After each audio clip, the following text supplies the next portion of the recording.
தெளிவாக இருக்கிறதா? கேட்குது. மகேந்திரன் கேட்குதா? இந்த நிகழ்வுக்கு வந்திருக்கிற அனைவருக்கும் வணக்கம். இந்த புத்தகத்தை வழக்கமாக காலம் செல்வம் அவர்கள் என்னுடைய கிளினிக்கு அலுவலகத்துக்கு அவ்வப்போது புத்தகங்கள் கொண்டு வந்து தருவார்.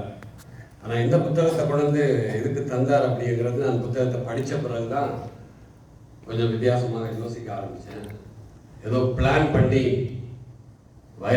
வடிவேல் சொன்ன மாதிரி இந்த உள்குத்து அப்படி என்ற ஒரு இதில் இதை படித்து பாருப்பா, நீ எழுதுறதெல்லாம் என்ன அந்த மாதிரி ஒரு உள்குத்து இதில் இருக்குமோ அப்படின்னு தோணும். வடிவேல் உள்ளத்தில் ஒரு நகைச்சுவை கட்டத்தில் அவர் அடி வாங்கிட்டு சட்டையெல்லாம் கிழிஞ்சு அப்படியே வருவார். வர நேரத்தில் அவருடைய நண்பர்கள் கேட்பாங்க, இந்த மாதிரி என்ன அண்ணன் எப்படி ஆயிடுச்சு அப்படின்னு. இல்லை அடித்தவனுங்க நல்லவங்கப்பா அப்படின்னு சொல்லுவார். ஏனென்றா இடையில கேப் எடுத்து விட்டு அடித்தாங்க. அந்த மாதிரி ஒரு ஒரு இதுதான் எனக்கு விழுந்துருக்கிற மாதிரி எனக்கு தெரியுது. முழுக்காய சொல்லுவாங்க. இந்த நூலில் இருக்கிற பலரையும் எனக்கு தெரியாத ஒரு சிலர் தெரியும் இங்கே இருக்கிறவர்கள். ஆனால் அதில் இருக்கிற எழுத்தாளர்கள், இதனுடைய கதாநாயகர்கள், அதுக்குள்ளே இருக்கிறவர்கள் அதை பற்றியெல்லாம் எனக்கு பெருசாக தெரியாது. இருந்தாலும் ஒரு இனத்தின் அடையாளம் என்பது மொழி, மொழியின் அடையாளம் என்பது இலக்கியங்கள், இலக்கியத்தின் அடையாளம் என்பது படைப்பாளிகள், படைப்பாளிகளின் அடையாளம் என்பது அவர்களுடைய தனித்தன்மை. அந்த தனித்தன்மைகளோடு இந்த நூலிலே தன்னுடைய படைப்புகள் பலவற்றையும் செய்திருக்கிறார். அந்த தனித்தன்மையின் அடையாளம் என்னவென்றால் சிந்தனையும் சூழலும் தான். இதில் வருகிற அத்தனை விடயங்களும் அதோடு தொடர்புடையவர்களும் அந்த சிந்தித்திருப்பது அவர்களுடைய சூழலையும் அவர்களுடைய சிந்தனையின் அடிப்படையில். பொதுவாக அறிஞர்கள் சொல்வார்கள், மொழி ஒரு கருவி, அது இலக்கியங்களை படைக்கும் இயந்திரம் அப்படின்னு சொல்லலாம். அப்ப மொழி வருவதற்கு முதல் எப்படி மனிதர்கள் சிந்தித்திருப்பார்கள் அப்படின்னு யோசனை பண்ணி பார்த்தேன். நம்ம சிந்திக்கிறதுக்கு ஒரு மொழி வேணும் இல்ல? மொழி வர முதல் எப்படி சிந்திச்சிருப்பாங்க? யாருக்காவது சிந்திச்சிருக்காங்க? சித்திரங்கள். அதுக்கு இது என்ன மெயினா அடிப்படைனா விஞ்ஞான அடிப்படையில் பார்க்கிற பொழுது எங்களுடைய ஐம்புலன்கள், சென்சேஷன் அண்ட் ஃபீலிங்ஸ், உணர்வுகளும் உணர்ச்சிகளுக்காகத்தான் அவர்களை சிந்தித்திருப்பார்கள். அப்படி முதல்ல வரக்கூடியது தாட்ஸ், உளவியல சொல்லக்கூடியது. அடுத்து வரக்கூடியது திங்கிங், அடுத்து வரக்கூடியது ஆக்ஷன். ஸோ அது அப்படிதான் அந்த ப்ராசஸ் தான் வந்திருக்கும் அப்படின்றது என்னுடைய ஒரு கருத்து.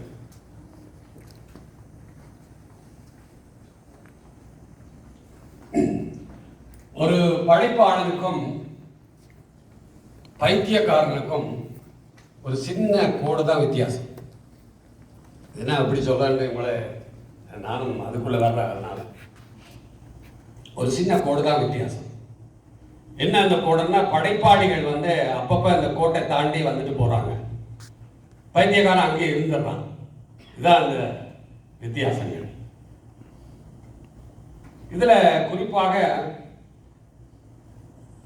அதனால்தான் ஒரு பேர் இருக்கு, பைத்தியக்காரருக்கு இன்னொரு பேர் சொல்லுவாங்க, கிறுக்கன் அப்படின்னு. எழுத்தாளனும் அதே மாதிரி நாங்களும் பல விஷயங்களை கிறுக்கி கொண்டுதான் இருக்கிறோம். சில வேளை படைப்புகள் அதை படிக்கிற பொழுது புரட்டி போட வேணும் அப்படிலாம் சொல்லுவாங்க. நீங்க ஒரு புத்தகத்தை படிச்சீங்கன்னா அதை புரட்டி போடணும் அப்படின்னு. அப்படிலாம் கிடையாது. போட்டு புரட்டினாலும், புரட்டி போட்டாலும் சரி, போட்டு புரட்டினாலும் அது இலக்கியம்தான். ஒருவர் ஒரு நூல் வெளியீட்டு விழாவுக்கு போன போது அவர் சொல்லிக் கொண்டிருந்தார், இந்த மாதிரி என்னுடைய நூலை படித்து விட்டு அவர் தற்கொலை செய்ய போனவரெல்லாம் கூட அதை மாற்றிக்கொண்டார் அப்படின்னு. நான் சொன்னேன், என்னுடைய ஒரு நூல், கவிதை நூலை படிச்சு விட்டு ஒருத்தர் சொன்னார், நான் தற்கொலை செய்ய போனேன், உங்கள் கவிதைகளை படிச்சு விட்டு அதை நான் தற்கொலை செய்யவில்லை. இப்போ நான் ஏனப்பான்னு கேட்டேன். இல்லை இந்த மாதிரி கவிதை எழுதுறவனெல்லாம் உயிரோடு இருக்கும்போது நான் எதுக்கு சாணம் அப்படின்னு. அது மாதிரி ஒரு ரொம்ப சீரியஸாக இருக்காதீங்க, எல்லாரும் சீரியஸாக இருக்காரு. ஸோ இந்த நூல் வந்து சிவகுமாரன் மன்னிக்கவும் எங்களுடைய எழுத்தாளர் கவிஞருமான சுகுமாரன் அவர்களுடைய 50வது ஆண்டை ஒட்டி அதை நிறைவு செய்கிற வண்ணம். எனக்கு இவரை உண்மையில தெரியாது, நான் இதுபோல தான் இவருடைய வரலாறுகள் எடுத்து படித்து பார்த்தேன். ரொம்ப நன்றி. நிறைய அவருடைய கதைகள் அவருடைய கவிதைகள் எல்லாம் நிறைய எடுத்து படித்து பார்த்தேன். அதில் முதல் கட்டுரையாக அவர் சொல்வது ஒரு நூலை சிவகுமார் அவர்கள் இவரை பற்றி அந்த எழுத்தாளர் சுகுமாரனை பற்றி எழுதியிருக்கிறார். அதிலே அவர் சொல்லுவது, எனக்கு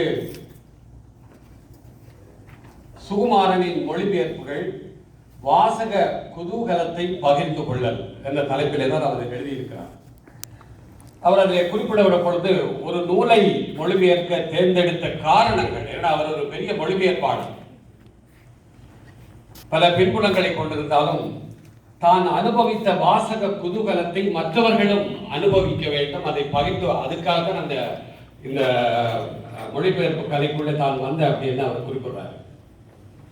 அவரே கவிஞராக இருப்பதாலும் அந்த மொழியின் பேரழகையும் நுண் அழகுகளையும் உள்ளே செறித்து இந்த இலக்கிய படைப்புகள் அவற்றை எவ்வாறு வெளிப்படுத்துகின்றன இந்த கலை சுகுமாரனுக்கு ஒரு கைவந்த கலை என்று இதில் சுகுமாரனை பற்றி எழுதிய அந்த கட்டுரையாளர் சொல்கிறார். இலக்கியம் இயன்ற அளவு யதார்த்தத்துடன் நெருங்கியதாகவும் அதற்கு உருவ அமைதியையும் உள்முகத்தன்மையையும் அவசியம். இந்த வார்த்தை ஜாலங்கள் உருவ வாதங்கள் கலைகளின் எதிரி அப்படி என்று அவர் குறிப்பிடுகிறார். இப்படி அவருடைய அந்த கட்டுரையிலே, முதலாவது கட்டுரையிலே அப்படி வருகிறது. அடுத்த சுகுமாரனை பற்றி சுகுமாரனின் கட்டுரைகள் பரிவின் மதுரம் என்ற தலைப்பிலே ஒரு கட்டுரை எழுதியிருக்கிறார்.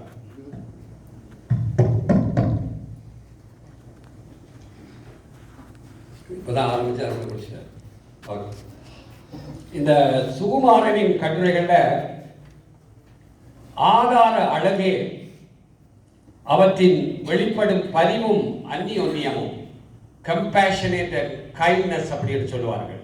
அது சுகுமாரனுடைய கட்டுரைகளையும் கதைகளையும் கவிதைகளையும் தொடர்ந்து வருகிறது. அப்படின்னு பாரதி முதல் சுஜாதா வரை சமகால பல்வேறு பிரபலமான எழுத்தாளர்களோடு ஒப்பிட்டு சுகுமாரனை இணைத்து அவர் எழுதியிருக்கிறார். ரொம்ப ஆச்சரியமாக இருக்கிறது. அடுத்தது இன்னொரு விஷயத்தை குறிப்பிடுகிற பொழுது சுகுமாரனின் கட்டுரையில் விரவி கிடக்கும் முயல் வலைகள் ஏராளம். என்னன்னா அந்த முயல் வலை அப்படின்னு பார்க்கிற பொழுது நம்மளை கூட்டி போய் முயல் வலைக்கு வாசல்லே விட்டுறாரு, உள்ள போய் நீங்க பாருங்க அப்படிங்கிறது. ஸோ இப்படி பல்வேறு விஷயங்களை அவர் அதிலே சொல்லுகிறார். அடுத்தது ரவிக்குமார் அவர்கள் அவர் சுகுமாரனை பற்றிய அரசியல் கவிதைகள் மௌனத்தின் மிச்சம் அப்படிங்கிற தனது கட்டுரையிலே இன்றைய பிரபல கவிஞர்களைப் போல் சுகுமாரன் அடையாளப்படுத்தப்படவில்லை என்ற ஆதங்கம் அவருடைய கட்டுரையிலே தென்படுகிறது. கற்பனாவாதத்துக்குள்ளே சிக்கொண்டு அவர் இன்னொரு கண்ணதாசனாகவோ ஒரு வைரமுத்தாகவோ ஒரு வாலியாகவோ ஆகியிருக்க முடியும். ஆனால் அவர் கவிதை என்பது அனுபவம் சார்ந்தது, மனதின் சுதந்திரத்தை வெளிக்காட்டுவது, எதையும் புதிதாக பார்ப்பது, புதியதை படைப்பது என்கிற ஞானம் பிறந்த பின்னர் செய்யுள்களை எழுதி புகழை நோக்கி ஓடுகிற எலியோட்டத்தை தவித்திருக்கிறார் அப்படி என்று குறிப்பிட்டிருக்கிறார். அதில் எனக்கு சில முரண்பாடுகள் இருக்கலாம். அடுத்தது மேலும் அவருடைய கட்டுரையிலே அனுபவத்தில் தைக்காத ஒரு வரியையும் ஏற்கக்கூடாது, புரியாத வகையில் எழுதக்கூடாது, பொய்யான ஒன்றை சொல்லக்கூடாது, உன்னுடைய கவிதையை நீயே தான் எழுத வேண்டும் என்று சொல்லிவிட்டு சுகுமாரன் இந்த விதிகளையும் மீறி இருக்கிறார் அப்படி என்றெல்லாம் அவர் தன்னுடைய இதை சொல்லுகிறார். இப்படி ஈழம் தொடர்பான சில கவிதைகளிலும் இன்னும் எலும்புகள் என்ற தலைப்பிலே எனது கதவை தட்டி கேட்காது எதுவும் மரணத்தால் விரைத்திருக்கிறது என் வீடு அப்படிங்கிற அந்த வார்த்தைகள் அதிலே அவர் வருகிறது. நீளும் கரை நம் எல்லோர் கைகளிலும் அப்படிங்கிறது. இதை படிக்கிற பொழுது எனக்கு ஆயர் ராயப் யோசப் அவர்கள் சொன்ன ஒரு கருத்து தான் வெளிவருகிறது. இனப்படுகொலைகள் செய்தவர்கள் மட்டுமல்ல, அதை பார்த்து கொண்டிருக்க, அதோடு சம்பந்தப்பட்ட, அதை வேடிக்கை பார்த்து கொண்டிருந்த நாங்களும் அதுக்கு பொறுப்பாளிகள் என்று சொல்வது எனக்கு நினைவு வருகிறது. ஒரு 2 நிமிடம். இப்படியாக அந்த கட்டுரைகளிலே அடுத்தது சொர்ணவேல் அவர்களுடைய வரலாற்று பெருவழியில் உறைந்த கண்ணீர் துளிகள், சிவரமணி அவர்களை பற்றி உண்மையில நான் அதை பற்றி கேள்விப்பட்டிருக்கேன், அதை படித்து பார்த்ததில்லை. இந்த செல்வி மற்றும் சிவரமணி இருவரும் பல்கலைக்கழகத்திலே, யாழ்ப்பாண பல்கலைக்கழகத்திலே படித்த போது 85 90 வரைக்கும் அவர்கள் எழுதிய கவிதை, அவர்கள் அந்த கவிதைக்கு அந்த நூல்களுக்கு பென் இன்டர்நேஷனல் அவார்டு கிடைச்சிருக்கு. அந்த அளவுக்கு அவரு. நான் அந்த கவிதைகளை அதுக்கு பிறகுதான் முழுமையாக போய் படித்து பார்த்தேன். நன்றி செல்வம்.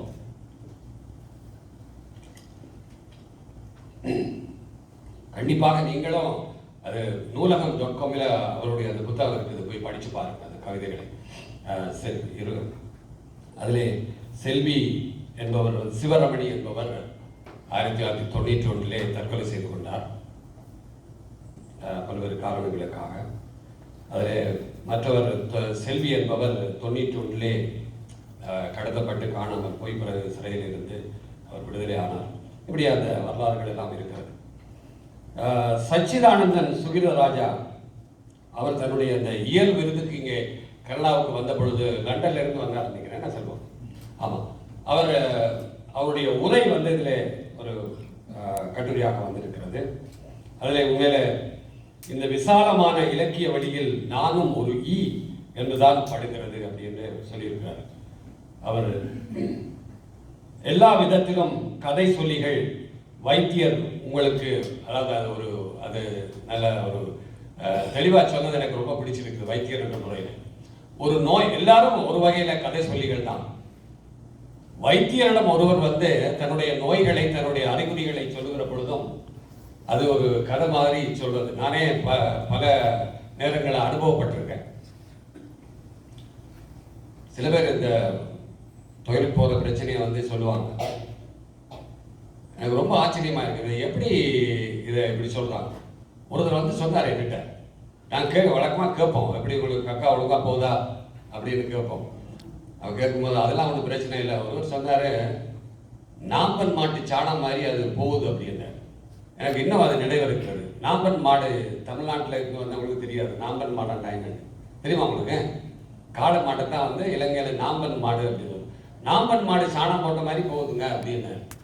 என்னடா திடீர்னு எப்படி சொல்கிறார், நாம்பன் மாடு சாணம் போட்ட மாதிரி போகுதுன்னா நல்லா இதாக போகுது. இதுக்கு நாம்பன் மாட்டை இருந்தால் இதுக்குள்ளே கொண்டு வந்தார் அப்படின்னா, அவர் ஊரில் அந்த நாம்பன் மாடு அப்படிங்கிற காளை மாடு வச்சு அந்த சிறைக்கு விடுறவர் அவர் இங்கே வந்துட்டார். அப்போ அவர் அவருடைய சூழல், அவருடைய வேலை, அவருடைய அந்த மாதிரியான விஷயம், இப்படி சில விஷயங்கள் ரொம்ப ஆச்சரியமாக இருக்கும். அடுத்தது சின்னத்தம்பி அவர்கள் அவருடைய அந்த எனது தொழிலில் வாழ்வும் சில நேர்முகங்களும் அப்படிங்கிற அந்த கட்டுரையில் அவர் தான் பல்வேறு இடங்களில் நேர்முகங்களுக்கு போனதை பற்றி ரொம்ப சுவாரஸ்யமாக இருக்கார். அவர் இல்லை, ரொம்ப சுவாரஸ்யமாக இருக்கார் அந்த கட்டுரை. நீங்கள் அந்த அவசியம் படிங்க. இப்படி பல்வேறு விடயங்கள் இதிலே. அடுத்தது நிறைய விடயங்கள் இருக்கிறது. நான் கிட்டத்தட்ட ஒரு 4-5 பக்கத்துக்கு இந்த குறிப்புகள் வைத்திருக்கிறேன். பிறகு நேரம் கிடைக்கிற பொழுது பேசலாம் என்று கூறிக்கொண்டு விடைபெறுகிறேன். நன்றி, வணக்கம். நன்றி. மருத்துவர் போல் ஜோசப் அவர்கள் நகைச்சுவையாக ஆரம்பித்து சிந்தனையையும் மொழியும் என்ற கருத்தோடு படைப்பாளர்களின் ஆற்றலையும் கூறி காலம் இதழின் முன் அட்டைப்படத்தில் இருக்கின்ற சுகுமார் அவர்களை அறிமுகப்படுத்தி அவரை பற்றி மற்றவர்கள் எழுதிய கட்டுரைகளையும் எங்களோடு பகிர்ந்திருந்தார். தொடர்ந்து நூல் வெளியீடு செய்து தொடர்ந்து